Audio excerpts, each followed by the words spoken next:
বেহালা চুড়িদারের দোকানের পর নদিয়ার করিমপুরের হাট থেকে উদ্ধার হলো ওএমআর শিট, যা কলকাতা বিশ্ববিদ্যালয়ের পরীক্ষার বলে প্রাথমিকভাবে মনে করা হচ্ছে। ইতিমধ্যেই পুলিশের হাতে সেই ওএমআর শিটগুলিও তুলে দেওয়া হয়েছে। বিষয়টি নিয়ে পুলিশের তরফে জানানো হয়েছে যে আপাতত ওই ওএমআর শিটগুলি রেখে দেওয়া হয়েছে, যার তদন্ত শুরু করেছে পুলিশ।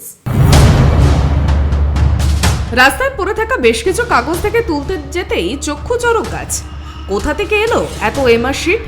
পরে হাতে নিয়ে দেখা যায় সেগুলি কলকাতা ইউনিভার্সিটির উত্তরপত্র। সেই ঘটনাকে কেন্দ্র করে চাঞ্চল্য ছড়িয়েছে নদিয়ার করিমপুরে। কিভাবে এলো এই উত্তরপত্র, কে বা কারা এই কাজের সঙ্গে জড়িত, তা নিয়ে প্রশ্ন উঠেছে সাধারণ মানুষের মনে। একটি সাহিত্য পরিষদের পক্ষ থেকে আগামী কর্মসূচি নিয়ে চলছিল একটি আলোচনা সভা। সেই সভার কাজ চলাকালীনই পরিষদের সদস্যদের নজরে আসে বিষয়টি। তারা সঙ্গে সঙ্গে বিষয়টি পুলিশকে জানান। উত্তরপত্রগুলি করিমপুর থানায় জমা দেওয়া হয়েছে। ঘটনার তদন্ত শুরু করেছে করিমপুর থানার পুলিশ। আমরা গত 7 এপ্রিল করিমপুর রেগুলেটর মার্কেটে বসেছিলাম আমাদের সাহিত্য আড্ডার জন্য। সেখানে বসতে গিয়ে দেখি যে কিছু ওএমআর শিট পড়ে আছে। তো সেগুলো কাছে গিয়ে দেখি অরিজিনাল কলকাতা ইউনিভার্সিটির ওএমআর শিট। সেই ওএমআর শিটগুলো নিয়ে আমরা এখন থানায় ফোন করি। থানায় ফোন করার পরে মাননীয় পিন্টু কর্মচারী আইসি উনি আমাদের জানালেন যে আপনারা এই শিটগুলো জমা করুন। আমরা জমা করতে যাচ্ছি। লিখিত অভিযোগ হচ্ছে? হ্যাঁ, আমরা লিখিত জানাচ্ছি যে আমরা এগুলো কুড়িয়ে পেয়েছি এবং আমরা চাই কেন কিভাবে কোথায় পাওয়া গেল, কোথায় পাওয়া গেছিল? এটা পাওয়া গেছে করিমপুর রেগুলেটর মার্কেটে, কাপড়ের শেড যেখানে আছে, মানে যেখানে কাপড়ের হাট হয়। সাহিত্য পরিষদের এক সদস্য জানান, পরিষদের কাজের জন্য প্রস্তুতি চলছিল। সেই সময় তারা কাগজ দেখতে পেয়ে তুলে নেন।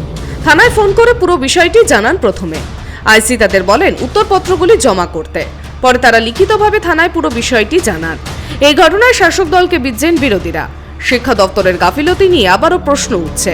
এই প্রসঙ্গে বাম নেতা সুজন চক্রবর্তী বলেন, শিক্ষা ব্যবস্থাকে এমনিতেই রাস্তায় টেনে নামিয়েছে, তাই চপ সিঙ্গারার দোকানে উত্তরপত্র পাওয়া যাবে, এটাই স্বাভাবিক।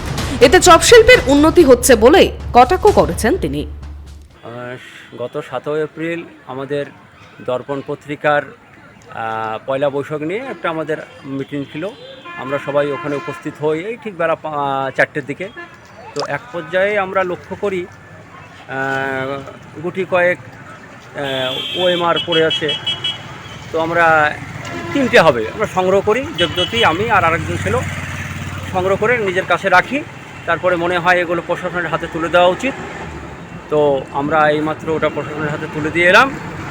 তো আমরা চাই যেন প্রশাসনের সঠিক তদন্ত করে এবং প্রকৃত কারণ খুঁজে বের করে। দিন কয়েক আগে কলকাতার রাস্তাতেও মিলেছিল একগুচ্ছ ওএমআর শিট। দক্ষিণ কলকাতার গড়িয়াহাট মোড়ের কাছে সেগুলি পাওয়া গিয়েছিল। পরে জানা যায় সেগুলি কলকাতা বিশ্ববিদ্যালয় 2019-এর পরীক্ষার উত্তরপত্র। কলকাতা বিশ্ববিদ্যালয় 2019 সালের বিকমের পরিবেশবিদ্যার উত্তরপত্র উদ্ধার হয়েছিল সেবার। নিয়োগ দুর্নীতিতে যখন রাজ্য সরকার তথা শিক্ষা দপ্তর কোণঠাসা, তখন পরপর এইসব ঘটনা শিক্ষা ব্যবস্থা নিয়ে নতুন করে প্রশ্ন তুলছে। তবে এই প্রথম এরকম ভাবে কলকাতা বিশ্ববিদ্যালয়ের ওএমআর শিট উদ্ধার করা হলো না।